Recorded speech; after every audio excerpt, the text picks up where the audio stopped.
A TV Globo é a maior fábrica de telenovelas do mundo. Suas produções já foram exportadas para inúmeros países. O que pouca gente sabe é que dentro desse processo de produção, ela erra bastante. Vamos agora conhecer algumas novelas da Globo que foram um fracasso de audiência e que exatamente por isso ensinaram a ela a acertar tanto.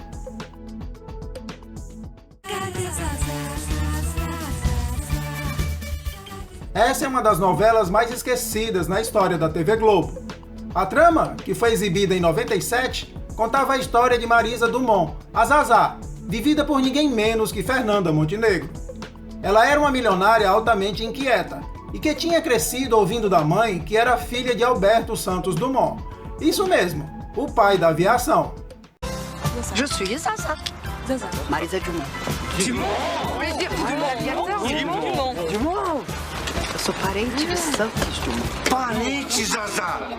A audiência de Zazá decepcionou a Globo, ficando muito abaixo do esperado. O autor da novela foi Lauro César Muniz, um dos maiores roteiristas da emissora. Ele já tinha sido responsável por mega sucessos como Roda de Fogo e O Salvador da Pátria. Ele revelou depois que perdeu totalmente o controle da trama e que por isso a experiência de escrever a novela foi traumatizante. Telegramas? Olha quantos telegramas! Meu Deus, quantos telegramas! Ministério da Aeronáutica!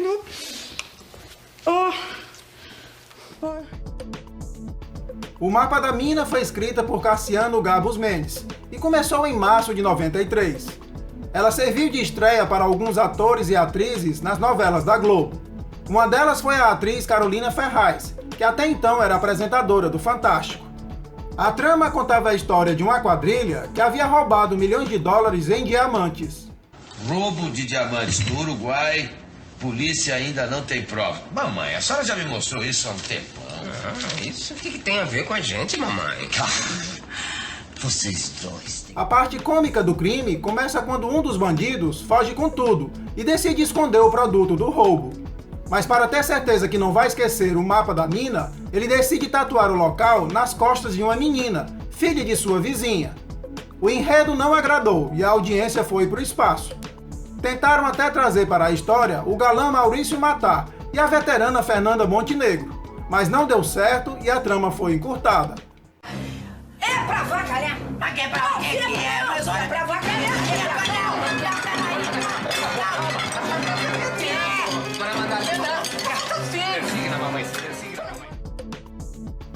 De Quina pra Lua foi uma novela das 6 que começou a ser exibida em outubro de 85.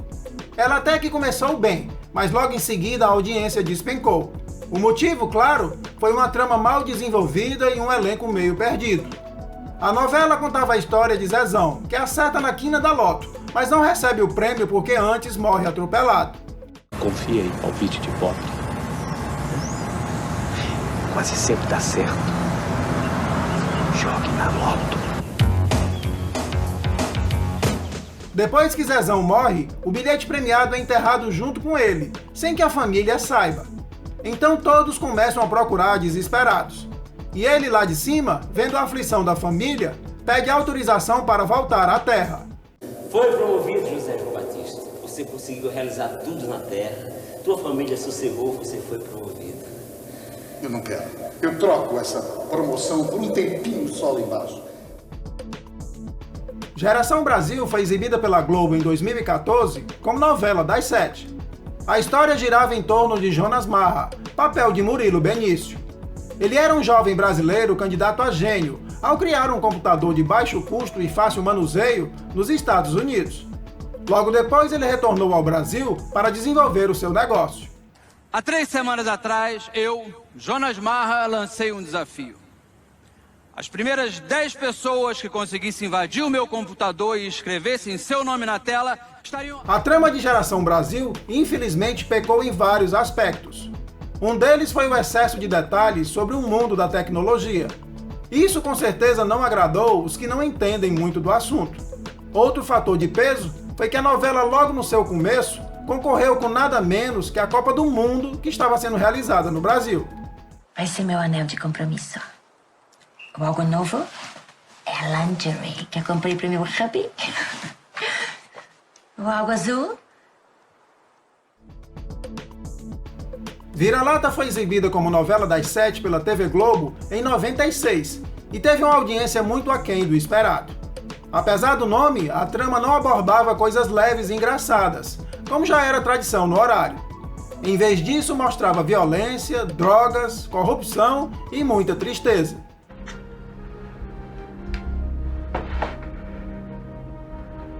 Que cara é essa, criança? Ainda não saiu meu enterro, não. Algum tempo depois, o próprio autor de Vira-Lata, Carlos Lombardi, disse que errou em quase tudo na novela, na escalação do elenco, no texto e no desenvolvimento da história. Para piorar, duas atrizes importantes saíram da trama. Glória Menezes porque não estava gostando do seu personagem, e Andréa Beltrão, que estava enfrentando uma gravidez de risco. Não mistura, você é pediatra delas, não é babysitter, entendeu? Olha aqui, vocês vão ficar com a Lourdinha. E obedeçam a ela!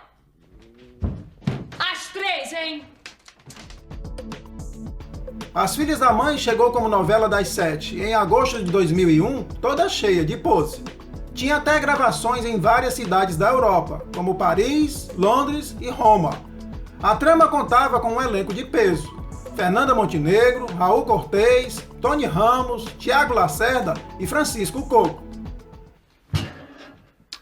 O que ele não sabe, e você vai saber agora, é que eu não quero nenhum vestígio desses investimentos nos computadores do escritório. O autor Silvio de Abreu foi tão inovador na história que até um rap foi criado para interligar as cenas. Isso foi uma coisa que até hoje ninguém entendeu direito. Mas não é americana, nem inglesa, italiana, é brasileira essa mulher tão bacana. Silvio de Abreu alegou que a trama sofreu com fatores externos que desviaram a atenção do público, como o sequestro da filha de Silvio Santos e o atentado ao World Trade Center. Para ajudar, até ele mesmo participou de uma cena especial. And the Oscar for Best Set Design and Art Decoration goes to... No surprise, Lulu de Luxembourg! Velho Chico estreou na Globo em março de 2006, com a supervisão do autor Benedito Rui Barbosa. A novela seria escrita pela sua filha, Edmara Barbosa. No entanto, após alguns capítulos, ela deixou a novela alegando que a direção da trama estava dando uma abordagem não prevista no texto. No seu lugar, assumiu seu filho, Bruno Luperi. A essa altura, a audiência já não ia nada bem. Uma mulher feito ela, nem Deus faz igual. Eu não sei. Você não imagina o bem que ela já fez nessa vida. Tanta gente ela já ajudou. Só o que ela fez por nós, padre. Além dos atritos de bastidores, Velho Chico teve duas tragédias ao longo do seu percurso. Primeiro foi a morte do ator Humberto Magnani, vítima de acidente vascular encefálico. E depois a morte por afogamento do ator Domingos Montagnier, nos intervalos de gravações.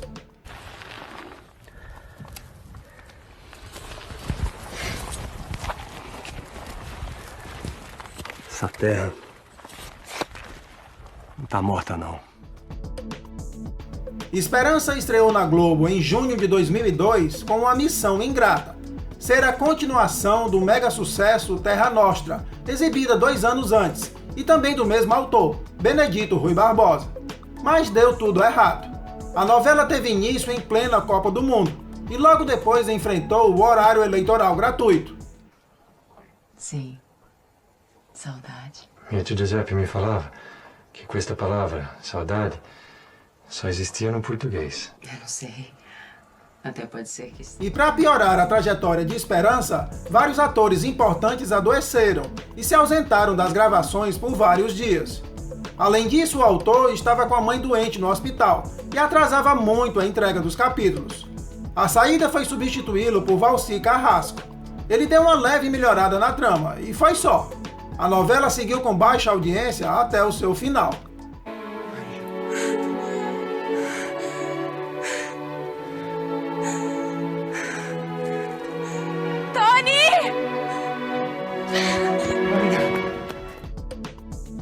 Suave Veneno teve início na Globo em janeiro de 99 e prometia uma grande audiência.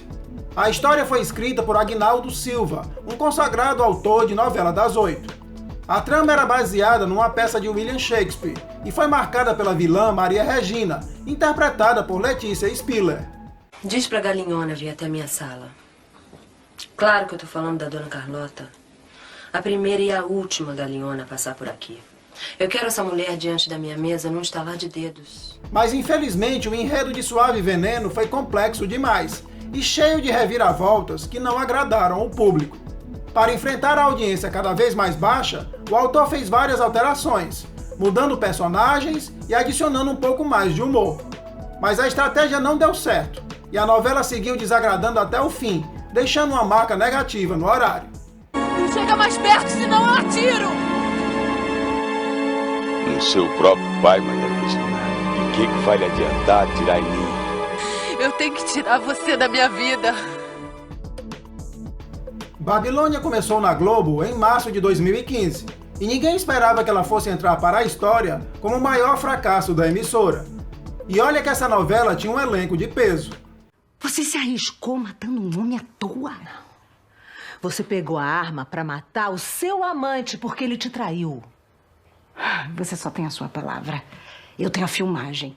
A história de Babilônia não ficou nada atraente em nenhum dos núcleos da trama. Os personagens não eram nada carismáticos e as cenas desenvolvidas não agradavam. Com tudo isso, o fracasso foi inevitável. Ainda tentaram mudar algumas coisas, como até mesmo trocar alguns cenários e mexer na iluminação, mas de nada adiantou. O filho não é do velho. De quem é esse filho? Do segurança dele. Jota! Como nós acabamos de ver, fazer novela não é nada fácil. A TV Globo que o diga. Se gostou do vídeo, não esqueça de dar o seu like. Aproveite e se inscreva no canal. Aqui você tem as maiores curiosidades sobre o mundo das novelas. Obrigado por me acompanhar e até a próxima!